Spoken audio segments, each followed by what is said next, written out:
Selamat pagi Pak. Yo, Apa kabar pagi ini? alhamdulillah sehat. Iya. Baik Pak, pagi ini saya pendamping sekolah SD 010 Ramba, Wisdawati. Pagi ini akan meminta waktu Bapak sebagai kepala sekolah SD 010 Ramba untuk melakukan coaching tentang perencanaan pendampingan komitmen perubahan kepala satuan pendidikan. Baik. Ya, baik Pak. Sebagai kepala sekolah di SD 010 Ramba, Bapak tentu sudah memahami ya tentang kondisi sekolah kita. Berdasarkan kekuatan dan kelemahan satuan pendidikan yang Bapak pimpin, bisa Bapak jelaskan apa kekuatan dan kelemahan satuan pendidikan SD 010 Ramba? Kekuatan dan tenaga kependidikan itu, alhamdulillah tenaga pendidikan SD 010 Ramba sudah satu semua. Kemudian alhamdulillah sudah ada 8 orang yang sertifikasi. Kemudian pada itu kebanyakan gurunya insya Allah pandai IT. Alhamdulillah itu kekuatan. Ada lagi kelemahannya, bagaimana kita bisa mendorong mereka untuk berbuat sesuai dengan program-program yang kita laksanakan. Baik, Bapak sudah jelaskan itu kekuatan dari guru. Bagaimana dengan kekuatan siswanya, kemudian aset yang dimiliki sekolah untuk menunjang kualitas pembelajaran sekolah kita? Mengenai siswa sangat aktif dalam belajarnya. Tinggal guru bagaimana mengusahakan supaya anak ini mau belajar dengan aktif, dengan fokus terhadap pembelajaran yang disampaikan. Kemudian mengenai anak-anak ini mudah-mudahan bisa kita atur kedisiplinannya, mulai dari datangnya kemudian sampai waktu pulangnya nanti. Baik Pak, Bapak sudah jelaskan itu ya, kekuatan guru sudah S1, kemudian kelemahannya motivasi. Bagaimana Bapak selaku kepala sekolah mengantisipasi ya kelemahannya, kemudian memanfaatkan kekuatannya? Jadi kelemahan ini bagaimana saya memotivasi mereka supaya mau berbuat sesuai dengan program-program sekolah yang sudah direncanakan. Sedang kekuatan yang ada ini kita manfaatkan Bapak Ibu guru ini dengan berbagai usahanya supaya bisa memotivasi anak dengan kepandaiannya IT supaya anak-anak tertarik di dalam belajarnya. Boleh Bapak ceritakan apa contoh motivasi yang telah Bapak berikan supaya guru itu bisa menggunakan IT itu dengan baik? Contohnya seperti Bapak Ibu guru, mari kita terus meningkatkan penggunaan IT ini. Kita tidak bisa gaptek karena kedepannya nanti IT inilah atau laptop inilah sebagai dasar kita atau sebagai pemicu anak-anak supaya tertarik dalam belajar. Berarti motivasi yang Bapak berikan kepada guru dan anak-anak itu berupa motivasi lisan ya? Nah, motivasi lisan berarti supaya menggugah lah ya, guru itu untuk lebih giat lagi. Baik, bagaimana pula dengan program sekolah? Ya, bagaimana Bapak menyusun program kerja dan anggaran satuan pendidikan yang Bapak pilih?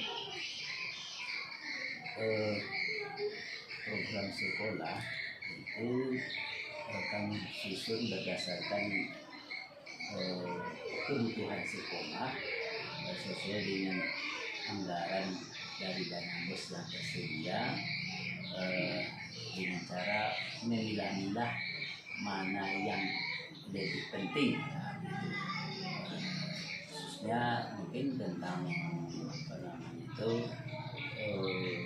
kebutuhan dari personal sekolah itu sendiri. Ya, berarti anggaran yang disusun berdasarkan kebutuhan. Kebutuhan ini Bapak lihat dari mana? Jadi kebutuhan ini kita berdasarkan kepada lapor pendidikan. Berdasarkan pendidikan, berarti Bapak menyusun anggaran itu berdasarkan rapor pendidikan. Bagaimana cara menyusun rapor ini? Apakah di rapor pendidikan ini dianalisis oleh kepala sekolah atau bagaimana? Jadi lapor pendidikan ini kami analisis bersama, terutama operator, kepala sekolah dan bendahara. Nah, kira-kira mana yang dominan atau lebih penting dari nilai rapor yang kurang atau rendah ini, yang untuk kita bisa laksanakan dalam program mungkin tahun 2025 gitu. Tuh. Berarti dianalisis bertiga ya, rapor sekolah itu ya. Kemudian setelah program itu dianalisis berdasarkan lapor, kemudian baru dimasukkan ke SKS-nya ya. Ya. Berdasarkan tadi sudah dibuat program kerja, menurut Bapak selama 3 tahun terakhir ini ada enggak perubahan antara program kerja tahun kemarin dengan program kerja tahun ini? Jadi dari program kerja tahun yang lalu atau beberapa tahun yang lalu dengan sekarang, ini kalau kita lihat ataupun kenyataannya, kita lihat dari rapor pendidikan, umpamanya tahun 2022, tahun 2023, tahun 2024 ini itu menunjukkan ada kenaikan di rapornya. di rapor pendidikan. Kalau di program kerja Bapak bagaimana? Program kerja sekolah? Nah, di program kerja sekolah ini kadang-kadang ada yang terlaksana, ada yang tidak. Ada yang tidak terlaksana dan tidak. Apakah ini bisa dilihat dari program yang sudah Bapak susun atau dilihat dari pelaksanaannya? Nah, ini kita lihat dari pelaksanaannya. Kadang-kadang kita terbentuk pas waktu yang kita laksanakan ada rapat, ada kegiatan ini, jadi sehingga pelaksanaannya tertunda, akhirnya tidak terlaksana. Iya, berarti program ini sudah terprogram atau sudah ada dokumen program, misalnya program apa lah yang Bapak misalnya sudah ada programnya atau pelaksanaannya saja, menurut Bapak bagaimana? Contohnya ini seperti program dari SDN 10 punya program 3 tahun ini tentang anak-anak tamat dari SDN 10 tambah ini hafal 30 juz. Program ini sudah kami rancang, anak kelas 1 semester 1 harus hafal sekian surat ini, ada suratnya. Semester 2-nya hafal. Kemudian anak kelas 2 bisa sampai kelas 6 nanti dia juz 30. Jadi kadang-kadang terkendala dan kurangnya dukungan orang tua, hanya sekian persen yang tercapai. Kemudian tentang sholat duha ini, karena SDN 10 tahun ini mendapat rehab, jadi musolanya kami pakai untuk tempat barang-barang inventaris. Jadi pelaksanaan sholat duha untuk semester 1 kemarin tidak dapat kami laksanakan. Iya, berarti program Bapak itu nampaknya kelihatannya bagus ya. Ada apa juz 30 ya, kemudian sholat duha.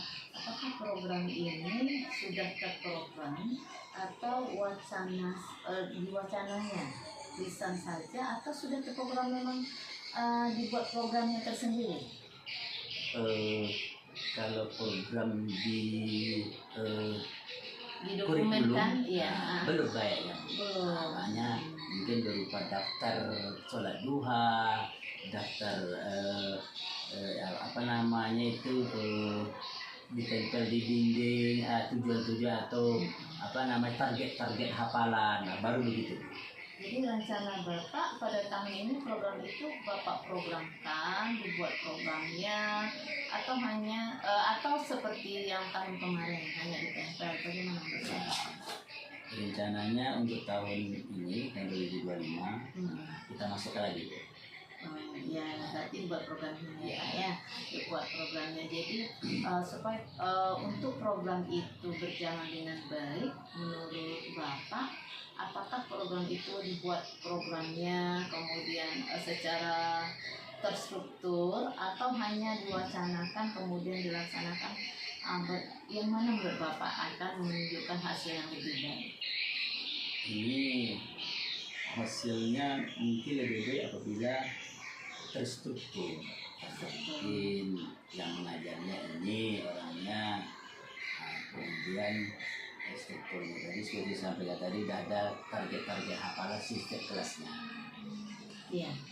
Jadi rencana Bapak pada tahun ini Bapak akan membuat seperti itu. Iya. Program struktur, kemudian sudah terinci di sana siapa pembimbingnya, kemudian pelaksanaannya, ya Pak ya. Jadi ini untuk program ini sudah direncanakan nggak di RKAS Bapak?